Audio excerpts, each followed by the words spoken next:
اعوذ باللہ من الشیطان الرجیم بسم اللہ الرحمن الرحیم۔ کیا حال ہے کلاس؟ آپ لوگ ٹھیک ٹھاک ہیں بیٹا؟ کیسی گزری آپ سب کی عید؟ امید ہے آپ سب بخیر و عافیت ہوں گے۔ بیٹا اس سے پہلے ہم لوگ 10 لیکچر مکمل کر چکے ہیں، جس کے اندر ہم نے 5 رکوع قرآن مجید سورہ بقرہ سے لیے، ان کا ترجمہ و تفسیر کیا، اور اس کے بعد ہم نے حدیث نمبر 1 جو ہے وہ مکمل کی۔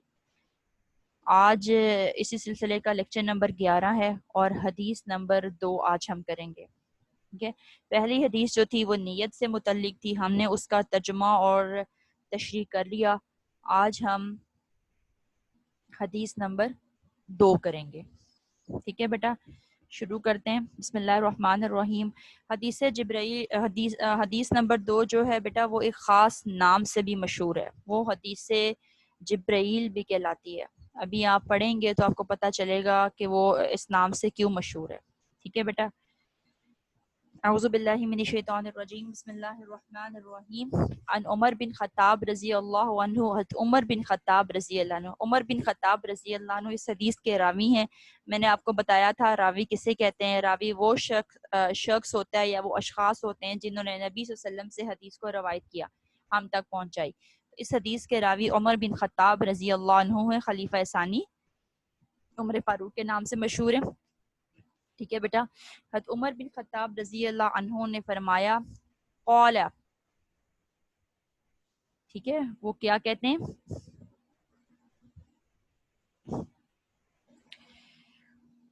قال انہوں نے کہا، بینہما، حضرت عمر بن خطاب رضی اللہ عنہ سے روایت ہے، قال انہوں نے کہا، بینہما نحر جلوس، ایک دن جب ہم بیٹھے ہوئے تھے، عند رسول اللہ، رسول اللہ کے ہاں،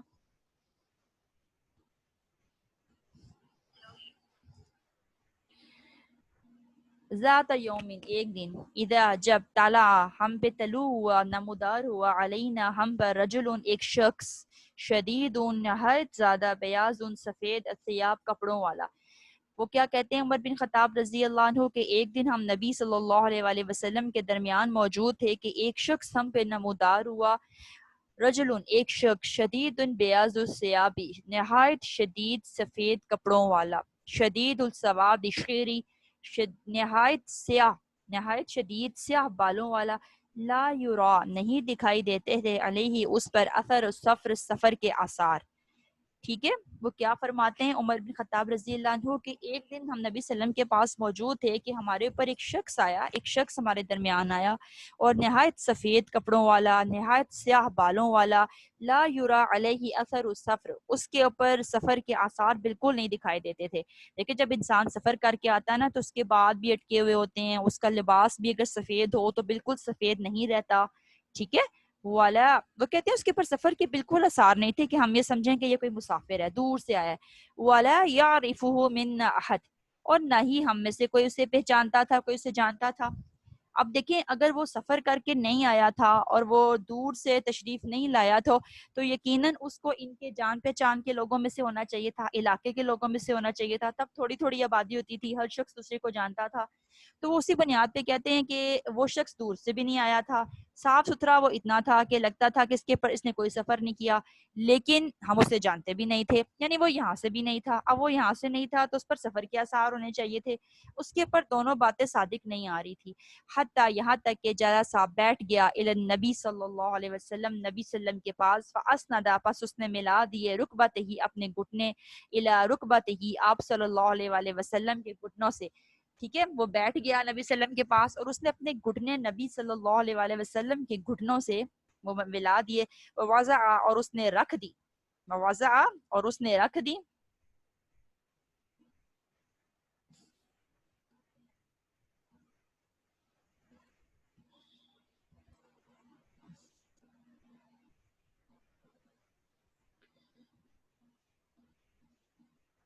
جی اس نے کیا رکھ دیا،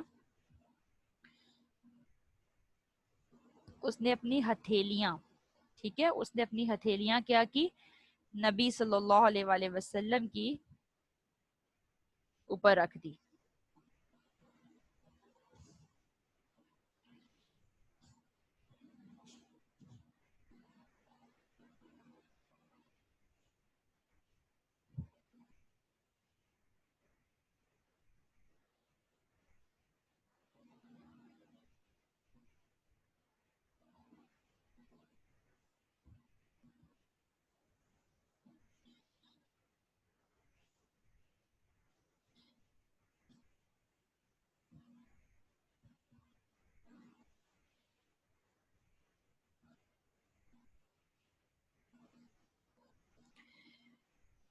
یا محمد، اور اس نے پھر کہا اے محمد، اخبرنی، مجھے خبر دیجیے. ٹھیک ہے، یہ ایک میں بیٹا سلائیڈز کی ترتیب شاید آگے پیچھے ہو گئی ہے.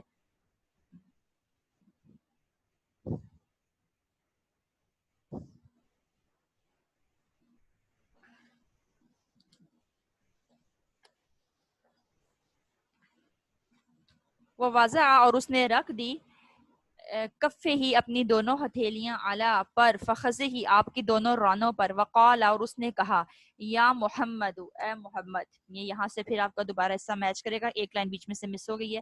یا محمد، اے محمد، اخبرنی، مجھے خبر دیجئے، عن الاسلام، اسلام کے بارے میں. اس نے آ کے کیا کہا؟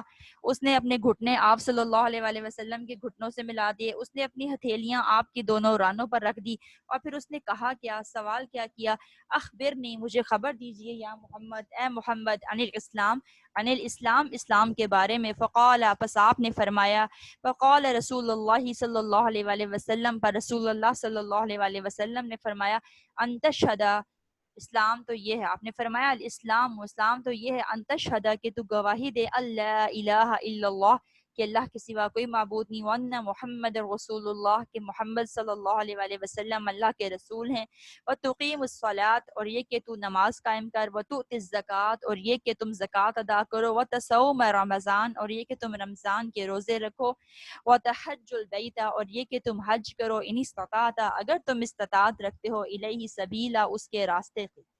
ٹھیک ہے بیٹا، یہ ارکان اسلام کا ذکر ہو رہا ہے. ٹھیک ہے، ارکان اسلام یہاں بیان کیے جا رہے ہیں. نبی صلی اللہ علیہ وسلم کی طرف سے جب اس نے سوال کیا کہ اسلام کیا ہے، تو آپ صلی اللہ علیہ وآلہ وسلم نے فرمایا کہ اسلام تو یہ ہے کہ تم اس بات کی گواہی دو، اللہ تعالیٰ کے سوا کوئی معبود نہیں، محمد صلی اللہ علیہ وآلہ وسلم اللہ کے رسول ہیں، اور یہ کہ تم نماز قائم کرو، اور یہ کہ تم زکوٰۃ دو، اور تم رمضان کے روزے رکھو، اور بیت اللہ کا حج رکھو اگر اس کے راستے کی استطاعت رکھتے ہو. قال، اس نے کہا، صدقتا، سچ کہا. قال، عمر رضی اللہ عنہ فرماتے ہیں، فعجبنا له، ہمیں بہت تعجب ہوا اس پر، یہ سالو خود ہی سوال کرتا ہے، یصدقہ، اور خود ہی اس کی تصدیق کرتا ہے. وہ کہتے ہیں ہمیں بہت تعجب ہوا کہ شخص نے سوال بھی خود ہی کیا، اور جب آپ صلی اللہ علیہ وسلم نے اس کو جواب دے دیا تو اس کی تصدیق بھی کر رہا ہے. دیکھیں جو عام طور پہ سوال کرتا ہے، آپ کلاس میں اگر اسٹوڈنٹس ہیں، آپ سوال کرتے ہیں تو اس کا مطلب ہے کہ وہ آپ کے اندر کمی ہوتی ہے، آپ کو اس کے بارے میں معلوم نہیں ہے، آپ جان کے تسلی کرنا چاہتے ہیں. ٹھیک ہے، اور پھر آپ اس کی تصدیق نہیں کرتے جیسے آپ کو پہلے سے پتا ہو. لیکن یہاں پہ یہ شخص کیا کر رہا ہے، جو باہر سے آیا ہے، جس کے اوپر سفر کے اثار نہیں ہے، صحابہ کرام اس کو پہچانتے نہیں ہیں، وہ آپ سے اسلام کے بارے میں پوچھ رہا ہے. جب وہ پوچھ چکا، نبی صلی اللہ علیہ وسلم نے اس کو جواب دے دیا، تو وہ آگے سے تصدیق کر رہا ہے. پہلے پوچھ بھی رہا ہے، سائل بھی ہے، سوال بھی کر رہا ہے، اور پھر اس کے بعد وہ کیا کر رہا ہے، وہ یہ کر رہا ہے کہ آپ صلی اللہ علیہ وسلم کی بات کی تصدیق بھی کر رہا ہے، یعنی آپ صلی اللہ علیہ وسلم نے سچ فرمایا. تو حضرت عمر کو اس بات پہ بہت حیرت ہوئی. دوسرا حصہ، حدیث کا دوسرا حصہ، حدیث جبرائیل کے بیسیکلی بیٹا 4 حصے ہیں. دوسری بات کیا ہو رہی ہے، پھر اس نے کیا سوال کیا، قال، اس نے کہا، فاخبرنی، پس آپ مجھے خبر دیجئے، عن الایمان، ایمان کے بارے میں. قال، فرمایا، آپ صلی اللہ علیہ وسلم نے فرمایا، ان تؤمن، ایمان یہ ہے کہ تو ایمان لائے، باللہ، اللہ پر، و ملائکتہ، اس کے فرشتوں پر، و کتبہ، اس کی کتابوں پر، و رسولہ، اس کے رسولوں پر، والیوم الاخر، اور آخرت کے دن پر، و تؤمنوا، اور یہ کہ تم ایمان لاؤ، بالقدر، تقدیر پر، خیرہ و شرہ، تقدیر کے اچھا اور برا ہونے پہ. قال، اس نے کہا، صدقتا، آپ نے سچ فرمایا. اب دیکھیں دوسری بات کو کیا کر رہا ہے، ایمان کے بارے میں کر رہا ہے کہ یار ایمان کیا ہوتا ہے. تو آپ صلی اللہ علیہ وسلم نے فرمایا ایمان تو یہ ہوتا ہے کہ تم اللہ کے پر ایمان لاؤ، اس کے فرشتوں کے پر ایمان لاؤ، اس کی کتابوں پہ، اس کے رسولوں پہ، آخرت کے دن پہ، اور تقدیر کے اچھا اور برا ہونے پہ. ٹھیک ہے، ایمان لاؤ. اور اس شخص نے کہا، صدقتا، آپ نے سچ فرمایا. یعنی پھر اس نے دوسرا سوال کیا، پوچھ کے خود ہی جب جواب مل گیا تو اس کی تصدیق بھی کر رہا ہے. ٹھیک ہے. قال، تیسری چیز جو آگے آ رہی ہے، احسان. قال، پھر اس نے کہا، فاخبرنی، پس مجھے خبر دیجیے، عن الاحسان، احسان کے بارے میں. قال، فرمایا آپ نے، ان تعبد اللہ، احسان تو یہ، ان تعبد اللہ، کہ تو عبادت کرے اللہ کی. ان تعبد اللہ، یہ بہت امپورٹنٹ ہے بیٹا، آپ اس کو غور سے دیکھیں. اسلام اور ایمان وہ چیزیں تھی، حدیث کا پہلا اور دوسرا حصہ، جس کے بارے میں آپ پہلے سے جانتے ہو.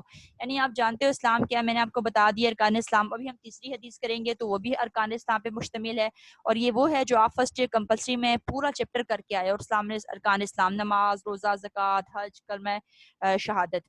ٹھیک ہے، گواہی دینا. اس کے بعد آپ ایمان بھی جو ہے وہ عقائد کے نام سے پڑھ کے آئے اور پہلے باب کے اندر فرسٹ ایئر کمپلسری میں، اور الیکٹو میں بھی آپ نے پڑھا تھا اللہ پہ ایمان لانا، اس کے رسولوں پہ ایمان لانا، اس کی کتابوں پہ ایمان لانا، آخرت کے دن پہ ایمان لانا، اس کے فرشتوں پہ ایمان لانا، تقدیر پہ ایمان لانا. ٹھیک ہے، تقدیر کیا ہوتی ہے؟ تقدیر یہاں پہ آپ کے لیے تھوڑی سی نئی چیز ہوگی کہ ہر معاملہ اللہ کی طرف سے، جس کو قدر بولتے ہیں. اللہ تعالیٰ نے ہر معاملہ طے کر دیا ہے نا، ہمیں بتایا نہیں گیا لیکن ہمارے حوالے سے ہر معاملہ طے کر دیا گیا ہے. ٹھیک ہے، تو اور پھر ظاہر ہے ہمارے ساتھ اچھا بھی ہوتا ہے، ہمارے ساتھ برا معاملہ بھی ہوتا ہے. ہمیں ہر چیز کے بارے میں یقین رکھنا چاہیے کہ وہ اللہ کی طرف سے ہوتا ہے، اور اللہ کی طرف سے قدر خیر جانتے ہوئے اس کے پر راضی رہنا چاہیے. ٹھیک ہے، اس کے اچھا برا ہونے کے ہمارے ساتھ جو بھی ہو رہا ہے ہمیں یقین رکھنا چاہیے ہماری تقدیر کے اندر یہ تھا. اب اس کا مطلب یہ بھی نہیں ہے کہ آپ بالکل ہاتھ پاؤں چھوڑ کے بیٹھ جائیں، محنت کرنا چھوڑ دیں. تقدیر طے ہے لیکن ہمیں نہیں پتا کہ وہ کیا. ٹھیک ہے، ہم نہیں جانتے ہمارے بارے میں اس معاملے میں کیا فیصلہ ہوا ہے، ہمارے رزق کے بارے میں. ابھی آقا کی حدیث پڑھو گے نا، نبی سے فرمایا کہ جب انسان ماں کے پیٹ میں ہوتا ہے تو یہ 4 باتوں کا فیصلہ کر دیا جاتا ہے، اس کے رزق کے بارے میں، اس کی عمر کے بارے میں، اس کے عمل کے بارے میں، اس کی زندگی کے بارے میں. ٹھیک ہے، تو فیصلہ تو کر دیا گیا لیکن ہم آگاہ نہیں ہوتے. تو ہمیں کوشش کرنی ہے. اللہ تعالیٰ نے ہمیں صلاحیتیں دے کے میدان میں اتار دیا. ایسے نہیں ہے کہ ہمارے ہاتھ پاؤں باندھ دیے گئے اچھا جی اب تو ہم کچھ نہیں پڑھتے، اب تو ہم کوئی کوشش نہیں کرتے کیونکہ وہی ملنا ہے جو تقدیر میں لکھا ہوا ہے. تو آپ کتنی چیزوں کو کوشش کے ذریعے بھی حاصل کرتے ہو. انگلش کا مقولہ ہے نا، man is made his fate by his own self, کہ آدمی جو ہے وہ اپنی تقدیر، اپنی قسمت خود بناتا ہے. ٹھیک ہے، تو وہ جتنی آپ کوشش کرتے ہو وہ کوشش بھی یقیناً آپ کی تقدیر میں لکھ گئی کہ تم اتنی کوشش کرو گے تو تمہیں یہ چیز ملے گی. اب اگر آپ وہ کوشش ہی نہیں کرتے تو آپ کو کیسے ملے گی؟ ٹھیک ہے، کوشش کرنے کے بعد اپنے معاملے کو اللہ کے سپورٹ کر دیجئے. ٹھیک، پھر اس کا انجام اچھا ہوتا ہے یا برا ہوتا ہے اس کے پر راضی رہیے. اچھا جی، تیسری چیز کیا بیان ہو رہی ہے؟ اخبرنی، آپ اس نے کہا فاخبرنی، پس مجھے خبر دیجیے، عن الاحسان، احسان کے بارے میں. قال، آپ نے فرمایا، ان تعبد اللہ. اچھا یہ عام احسان نہیں ہے جو آپ فرسٹ ایئر کمپلسری پڑھ کے آئے ہو کہ کسی کے ساتھ نیکی کرنا، بھلائی کرنا، کسی کا کوئی کام خوبصورتی کے ساتھ کرنا، حسن سے ہے نا احسان. یہ عبادت میں احسان ہے. یہاں آپ نے یاد رکھنا، یہ سوال آپ کو بہت آتا ہے. حدیث جبرائیل میں جس احسان کا ذکر ہے وہ اس احسان کی کون سی قسم ہے؟ احسان یہاں پہ جو آ رہا ہے وہ عبادت سے متعلقہ احسان ہے. اور وہ کیا ہے کہ تم اللہ کی عبادت کرو جیسے کہ تم اس کو کاننا کا تراہ ہو، جیسے کہ تم اسے دیکھ رہے ہو. فَإِن لَمْ يَكُنْ تَرَاهُ، پس اگر تم اس کو نہیں دیکھ رہے، یعنی یہ درجہ نصیب نہیں ہوتا کہ ہم ایسے عبادت کریں گویا اللہ کو اپنے سامنے دیکھ رہے ہیں. فَإِنَّهُ، بس یہ یقین تو رکھو، یراک، وہ تجھے دیکھ رہا ہے. ٹھیک ہے، عبادت میں احسان کیا ہے کہ آپ اللہ کی عبادت، نبی صلی اللہ علیہ وسلم نے فرمایا یوں کیجئے جیسے آپ اللہ کو دیکھ رہے ہیں. میں نماز پڑھ رہی ہوں تو میں یہ محسوس کروں، میں صدقہ و خیرات کر رہی ہوں کہ میرا رب مجھے دیکھ رہا ہے. اگر مجھے یہ درجہ نہیں ملتا، اتنا کامل ایمان نہیں ہے، تو یہ یقین تو میرا ہونا چاہیے نا کہ وہ مجھے ہر وقت دیکھ رہا ہے. میں اس کو نہیں دیکھ پا رہی، مجھے وہ درجہ نہیں ملا ہوا، تو وہ تو اس درجے پہ فائز ہے نا، وہ تو ہمیں ہر وقت دیکھ رہا ہے. قال، اس نے کہا صدقتا، آپ صلی اللہ علیہ وسلم نے سچ فرمایا.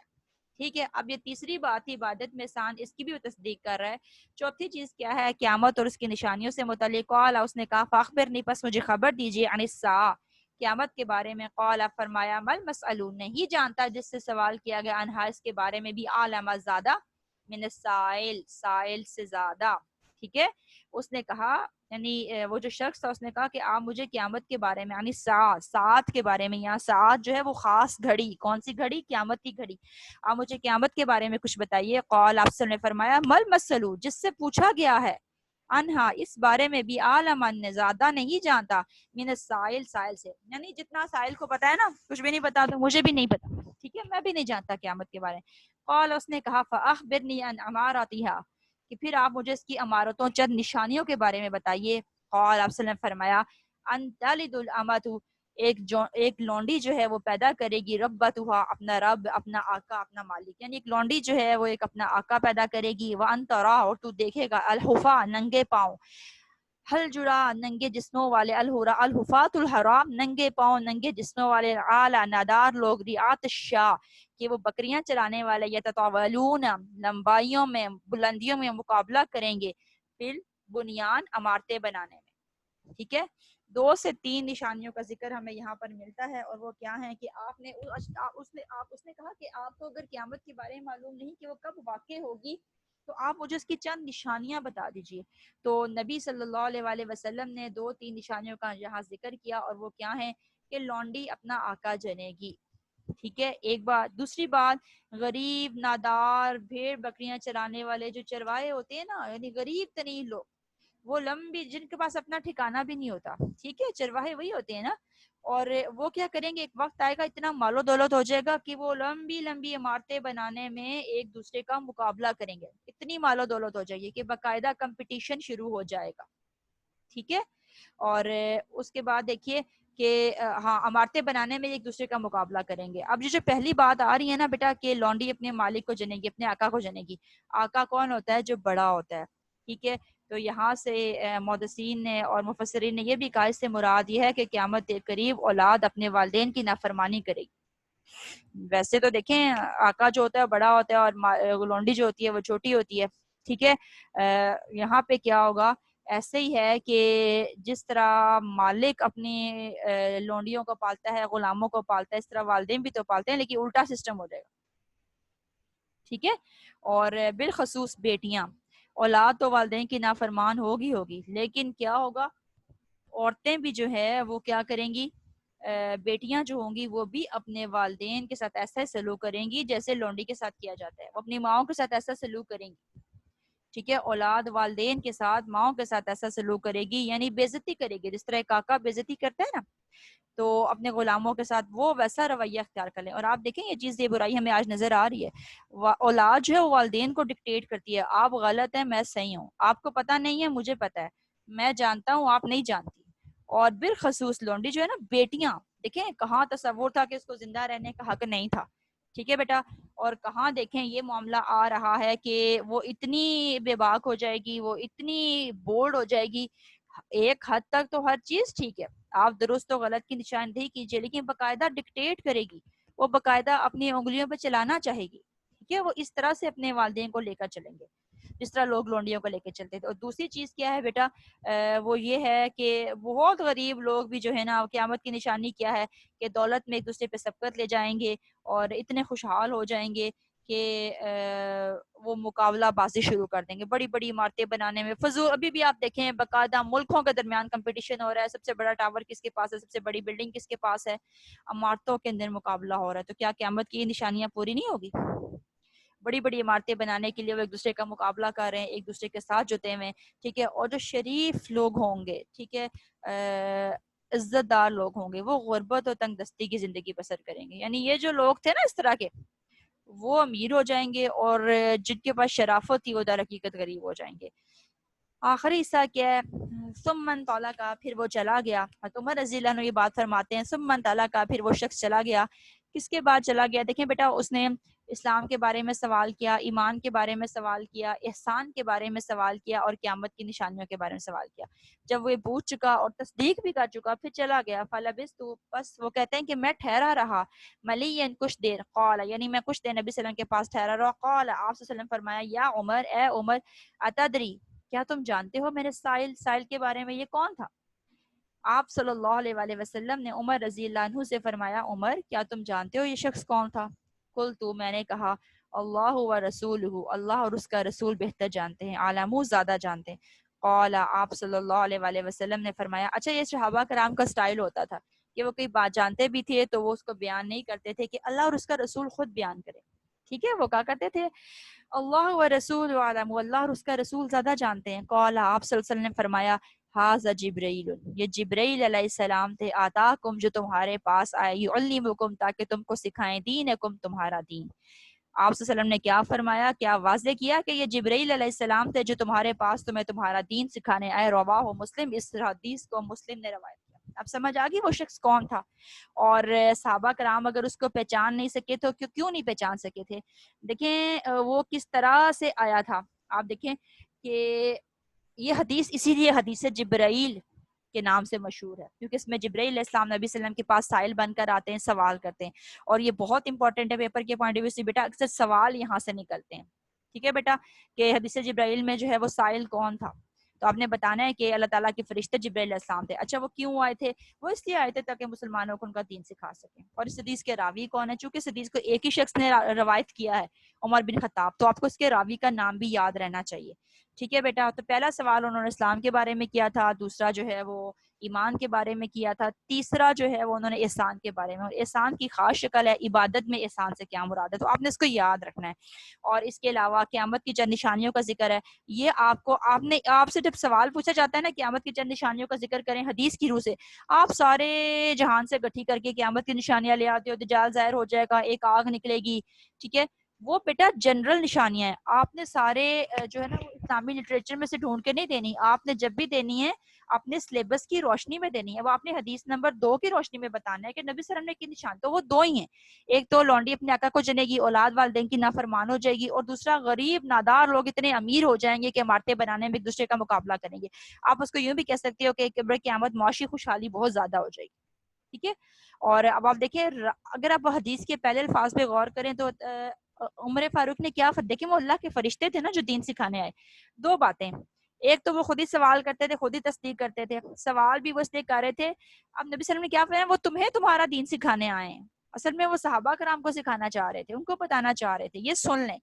تو آپ سے وہ سوال کرتے تھے, جب جواب دیتے تھے تو اس کی تصدیق بھی کرتے تھے, ہاں نبی صلی اللہ علیہ وسلم یہ بات ایسے ہی ہے, آپ نے سچ فرمایا. اور پھر دوسری, پھر تیسری, اس طرح سے ساری باتوں کی تصدیق کی.